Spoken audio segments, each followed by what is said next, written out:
दोस्तों, आम का मौसम है। कहा जाता है आम तभी मीठा लगता है जब वो पेड़ पर खुद पक जाए, लेकिन अगर उसे वक्त से पहले ही दवा डालकर पका दिया जाए तो मिठास गायब हो जाती है, उसमें जहर उत्पन्न हो जाता है। बिहार की राजनीति में आज यही चर्चा हो रही है। नीतीश कुमार के इकलौते सुपुत्र निशांत कुमार, जिन्होंने कल तक त्याग और तपस्या की मूरत बनकर राजनीति से दूरी बनाई थी, तो क्या निशांत की तपस्या और त्याग बेकार हो गया? मट्टी में मिल गया? गया तेल लेने? जब डिप्टी सीएम नहीं बने तो मंत्री क्यों? वो भी एक स्वास्थ्य मंत्री को बेदखल कर नीतीश कुमार के, तभी तो राजद कह रही है कि साहब अपनी स्वास्थ्य पहले ठीक करना प्राथमिकता होनी चाहिए। दोस्तों, निशांत कुमार बिल्कुल सही जा रहे थे, इंतजार के लिए मन भी बना लिया था, लेकिन उन्हें अधपका फल खाने के लिए किसने मजबूर किया? और उनके लिए यह कितना मीठा होगा। आज उन्होंने बिहार के स्वास्थ्य मंत्री का पदभार संभाल लिया, लेकिन सवाल यह, क्या यह पद उनके लिए फूलों की सेज होगा या फिर कांटों की राह होगा? क्योंकि दूसरी तरफ तेजस्वी यादव अपनी पूरी पलटन के साथ रिटर्न गिफ्ट देने के लिए तैयार बैठे हैं। कैसे, आपको बताते हैं, लास्ट तक बने रहिए। तो राजनीति बिहार का खास सेगमेंट देख रहे हैं, मैं हूं यासूब रजा। दोस्तों, मिलिए बिहार के नए स्वास्थ्य मंत्री से। वैसे बिहार की सियासत में नैतिकता के ऊंचे ऊंचे दावे अक्सर कुर्सी के मुंह के आगे दम तोड़ देते हैं। नीतीश कुमार जो राजनीति में शुचिता और परिवारवाद के विरोध का झंडा बुलंद करते रहे हैं, आज उनके अपने घर की एक नई राजनीतिक पारी की शुरुआत हुई है। निशांत कुमार, जिन्होंने अब तक एक लो प्रोफाइल और अध्यात्म की तरफ अपना झुकाव रखने वाले व्यक्ति जिन्हें माना जाता था, अब बिहार की चरमराई स्वास्थ्य व्यवस्था को दुरुस्त करने की जिम्मेदारी सर निशांत कुमार के बेड़े, उनके जिम्मे। दोस्तों, राजनीतिक पंडितों ने इसे अधपके फल की संज्ञा दी है। सवाल जायज है, जब निशांत ने कुछ दिन पहले ही अनुभवहीनता का हवाला देते हुए डिप्टी सीएम का पद ठुकरा दिया था, तो रातों रात ऐसा क्या हुआ कि वो स्वास्थ्य मंत्री बनने को तैयार हो गए? निशांत के मंत्री बनते ही आरजेडी खेमे में जश्न है और तंज का माहौल है। तेजस्वी यादव, जिन्होंने नीतीश कुमार, जिन्होंने नौवीं फेल जिन्हें कहा, परिवारवाद की उपज कहकर बार बार नीतीश कुमार ने घेरा, अब उनके पास पलटवार का सबसे बड़ा मौका है। आरजेडी ने निशांत कुमार की देखिए एक हिलती डुलती हुई तस्वीर साझा की है और शुभकामनाएं भी दी हैं। दरअसल दोस्तों, ये शुभकामनाएं नहीं है, बल्कि ये आने वाले समय की एक शंखनाद है। जरा देखिए स्वास्थ्य मंत्री को और आरजेडी ने जो हिलती डुलती तस्वीर दिखाकर परिचय कराया है। आरजेडी ने लिखा, दोस्तों, श्री नीतीश कुमार के सुपुत्र श्री निशांत कुमार को बिहार का स्वास्थ्य मंत्री बनने पर शुभकामनाएं। आशा है कि वो प्रदेशवासियों को पौष्टिक आहार उपलब्ध करा, स्वास्थ्य सेवा और बुनियादी सुविधाओं को दुरुस्त कर दुर्पोषण दूर करेंगे।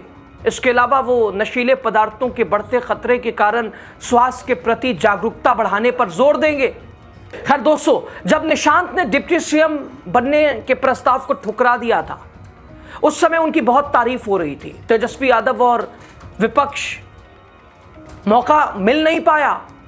निशांत के राजनीति में आने के बाद भी विरोधियों को परिवारवाद का मुद्दा उछालने का मौका नहीं मिला, क्योंकि उन्होंने पार्टी में काम करने की बात करी और पार्टी में भी कोई पद नहीं या सरकार में भी कोई पद नहीं लिया था उन्होंने। लेकिन जैसे निशांत ने मंत्री पद स्वीकार किया, अपना पदभार ग्रहण किया, वैसे ही तेजस्वी यादव, रोनी आचार्य, पूरा विपक्ष मौका मिला, हावी है। नीतीश कुमार ने परिवारवाद पर बहुत सुनाया था तेजस्वी को, तो अब लाजिमी है तेजस्वी भी निशांत को रिटर्न गिफ्ट तो देंगे ही। सुनाया था तो सुनना तो पड़ेगा।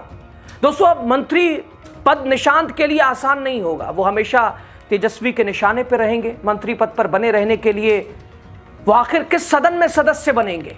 बिहार विधानसभा उपचुनाव के लिए बांकीपुर की एक सीट खाली है, लेकिन यहाँ भाजपा कोटे की सीट है। नितिन नवीन के इस्तीफे देने से ये सीट खाली हुई है। अगर भाजपा मेहरबान हो जाए तो अलग बात, वरना निशांत के लिए विधानसभा सदस्य बनना भी अभी मुमकिन नहीं दिख रहा है। अब बाकी बची विधान परिषद की सीट। दोस्तों, इस रास्ते से उच्च सदन का सदस्य बनना उनके लिए बहुत आसान है। 28 जून के बाद विधान परिषद की 9 सीटें खाली हो रही हैं। दोस्तों, लेकिन अभी निशांत विधान परिषद के सदस्य बने भी नहीं हैं। आरजेडी ने उन पर हमले शुरू कर दिए हैं। आरजेडी ने सोशल मीडिया पर लिखा, जब पिता ही यानी नीतीश कुमार पिछले दरवाजे से विधान परिषद से सत्ता सुख भोगते रहे तो बेटा कैसे जनता का सामना चुनाव में कर पाता। निशांत को 2 दिन की लग्जरी यात्रा के बाद पता हो गया कि अब मंत्री बनने में ही भलाई है। दोस्तों, विधान परिषद का सदस्य बनने के बाद उनकी मुश्किल तब और बढ़ जाएगी। बनना तो है, बन ही जाएंगे, कोई इस पे आपत्ति नहीं है, 6 महीने का वक्त है। लेकिन जब बिहार विधानमंडल का सत्र चलेगा, जब बिना किसी अनुभव के निशांत मंत्री के रूप में सदन के अंदर किसी प्रश्न का जवाब देंगे तो तेजस्वी यादव पूरक प्रश्न पूछेंगे, पूछ पूछ कर उन्हें परेशान कर देंगे। निशांत के लिए शायद स्थिति ये असहज होगी। दोस्तों, फिलहाल 6 मंत्रियों ने शपथ तो ले ली। पिछली बार आपने देखी थी ना, सिंगल शपथ, और किसने क्या क्या पढ़ा अभी तो पता नहीं चला कौन क्या पढ़ रहा है, उच्चारण किसका कैसा है और कैसा नहीं है। लेकिन विधानमंडल में जब सत्र होगा, निशांत कुमार स्वास्थ्य संबंधित फाइल लेकर खड़े होंगे, सवाल होगा, जवाब देंगे। कैसे देंगे? वैसे आसान है, अधिकारियों द्वारा बनाया गया पूरी तैयारी होती है, पूरा होमवर्क करके नेता आते हैं, बस पढ़ देते हैं, उसमें कुछ बहुत बड़ी बात भी नहीं है। लेकिन राजनीति में दोस्तों सामने सामने कुछ ऐसी चीज़ें, और उस वक्त अगर आपने कुछ एक्शन नहीं लिया तो फिर चीज़ें सामने दिख जाती हैं, और क्या आजकल सोशल मीडिया का दौर। खैर, राजनीतिक जानकारों का कहना है कि जब निशांत ने सोच विचार करने के बाद सद्भावना यात्रा शुरू की थी, तब बीच में उन्हें मंत्री नहीं बनना चाहिए।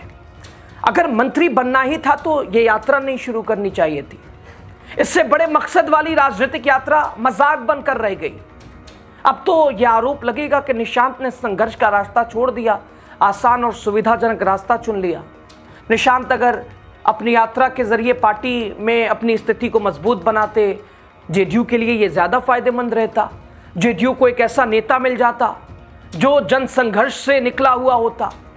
नीतीश कुमार जैसे बड़े नेता के स्थान को भरने के लिए, और भरने का वो रास्ता तो बिल्कुल सड़कों से ही होकर जिसने संघर्ष किया, और वही भर भी पाता।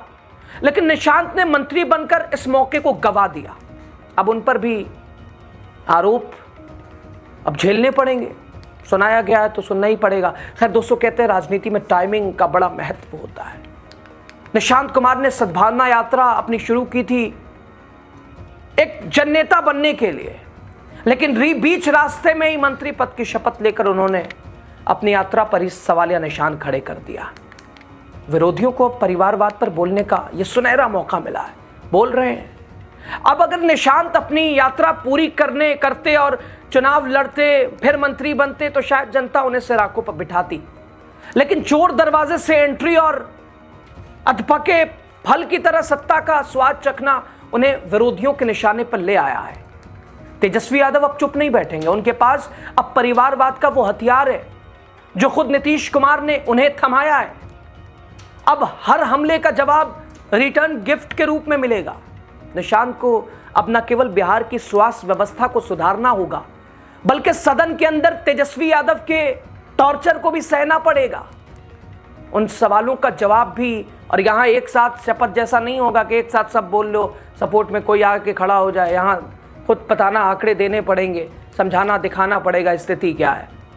तेजस्वी यादव के तीखे सवालों और आरजेडी के तंज के बीच क्या निशांत कुमार एक सफल स्वास्थ्य मंत्री साबित हो पाएंगे, या ये जल्दबाजी उनके राजनीतिक भविष्य के लिए कड़वी साबित होगी? दोस्तों, जब तेजस्वी यादव 2015 में, हालांकि उस वक्त तो नीतीश कुमार के साथ ही थे, लेकिन जब नीतीश अलग हुए तो तेजस्वी यादव बिल्कुल एक कहते हैं ना नर्वस, और नीतीश कुमार जैसा अनुभवी नेता सामने, नेता सदन। अब वो स्थिति तेजस्वी यादव की होगी, मजबूत वाली, अनुभव, पका चावल, और दूसरी तरफ नीतीश कुमार की जगह निशांत कुमार। देखना बड़ा दिलचस्प होगा। जब बजट होगा, निशांत आंकड़े पेश करेंगे, तेजस्वी का सवाल होगा, और साफ तौर पर आरजेडी वही कह रही है कि बिहार को छोड़िए, अपनी स्वास्थ्य पहले देखना ज्यादा जरूरी है। ओवरऑल खबर विश्लेषण पर आपकी राय बताइएगा।